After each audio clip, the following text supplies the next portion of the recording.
Today, I'll be teaching you a gentleman's cut. So what you see me doing here is applying my 3 3/4 guard, applying it directly to the side of the head, gliding off the side of the head. You always want to glide off, so you make sure you don't leave any deep lines. You always want to stay in a scoop motion so that you are going in with the tip of the blade and ending in the heel of the blade. By doing this, you'll leave very, very light lines and it will make the process a lot faster. What you do see me doing here is applying a number 6 and a number 4. The purple guard was a number 6, which allowed me to blend out any little things that might have been left behind by me just freehanding and scooping. From time to time, it doesn't blend it all the way unless you have exact measurements. So with the 4 and the 6, it blended out the side. So technically I did a 6 around the crown, followed it by a 4 and made it flush. What you see me doing here is lining up the neck. He's getting a round edge up. What you gotta do here is make it super neat, just for the fact that a gentleman's haircut does not have too much detail like a fade. So this will allow us to be able to set it apart from anybody else's gentleman's cut by adding the detail in the lines and the detail on how flush it is. And of course, you see me going around the ear here very lightly, very low pressure, and using my corners back and forth.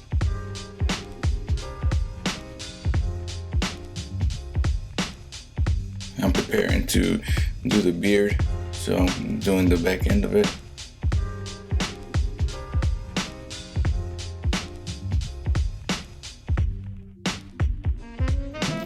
Always go back and make sure that you got all the hair behind the ear. If you do not do this, instantly when the man arrives at his woman's house, she will let him know that his haircut is messed up and that you messed it up, and he will not be back. So make sure that you deliver every time. So we begin to do the beard. First, I laid it flat. Now I'm using the corners to make a beautiful C with this beard. These are known as C straps, and of course we're using the C strap to blend in the beard too. Remember, it's a gentleman's cut. It's just a simple 3 3/4 all the way around. It is close to your generic plastic 4 from your wall. I'm being very detailed, going back and forth with my corners, making sure that it's sharp and neat. Remember, lines are key here. So I lean him back, make sure I get the bottom of his beard as well. At the bottom is just as important as the top. Don't ever forget the bottom. Same situation will happen again, where the wife will say you messed them up for a simple thing that could have been avoided. When it comes to the mustache, you never want to apply anything more than a 2 or anything less than a 2 until they ask for it, just for the simple fact that you might make it too shorter than what they want. And you can always take off more hair, but you can never put it back, so always keep that in mind. When I'm doing the bottom of the mustache, make sure that you're very careful with their lips. Lips tend to be real tender, so very light on pressure. Make sure you lay the blade down flat so that it gives you a straight line across the lip.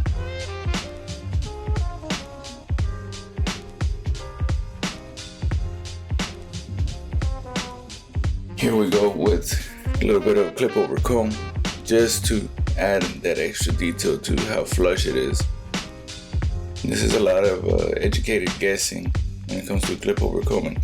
Now, what I'm using here is a 3 3/4, which is working as my training wheels, allowing me and guaranteeing me that I will not patch him. Since I started with the 3 3/4, the comb gives me just that bit of extra to turn it into about a 4.5 or a number 5. so I have no problem going up higher with it. And depending on the angle, of course, I can either make it a 6 or a 7. You just gotta add a little bit of lift to that 3 3/4 gliding over the comb. And remember, always use a white comb so that you can actually see the hair. Here you see me applying the blade.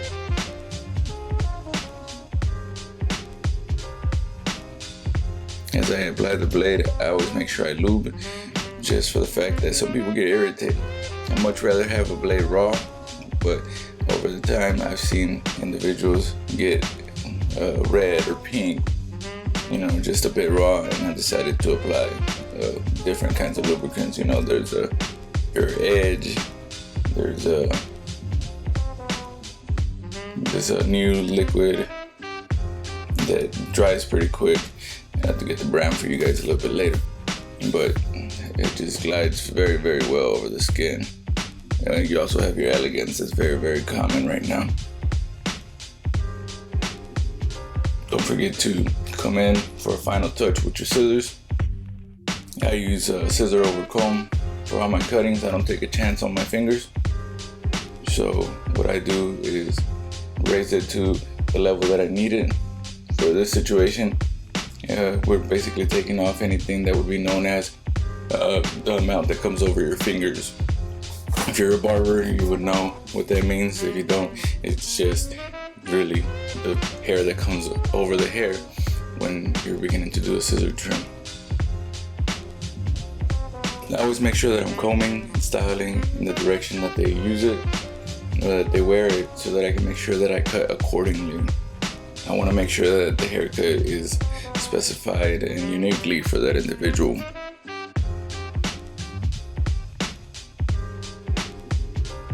Typically, you want to comb the hair in the direction they want it and then go against it, so that whenever you're going with the comb, it picks it right up and you know exactly where to cut. Always stick to your traditional, make the guide to the middle, move to the sides, and then do the crown. In this individual, a lot of the crown work was taken care of with the clip over comb, but overall, it turned out to be a flawless cut.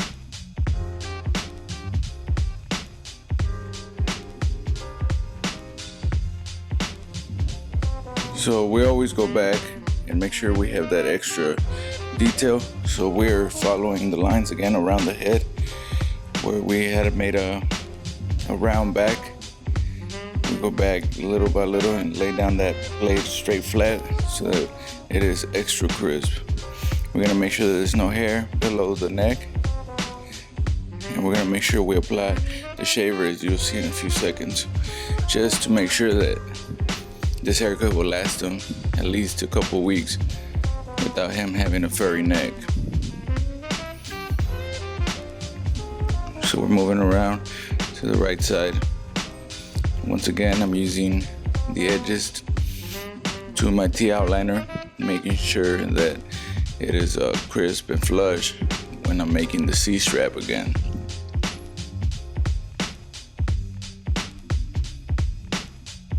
I always make them raise their chin high so that you can make a nice neat line under the beard. Remember, it's just as important as the top lines.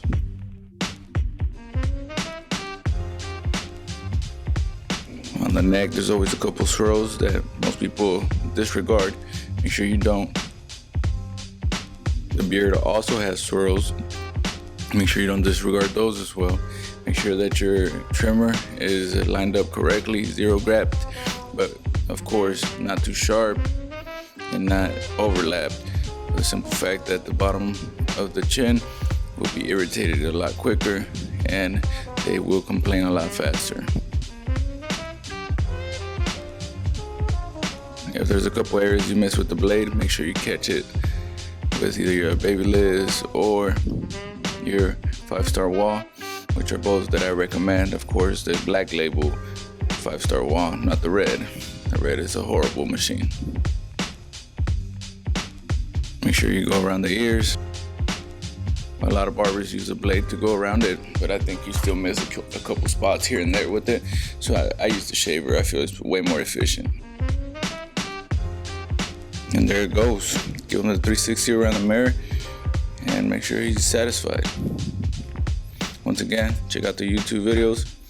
Make sure you check the website, howflawless.com, for more instructional videos.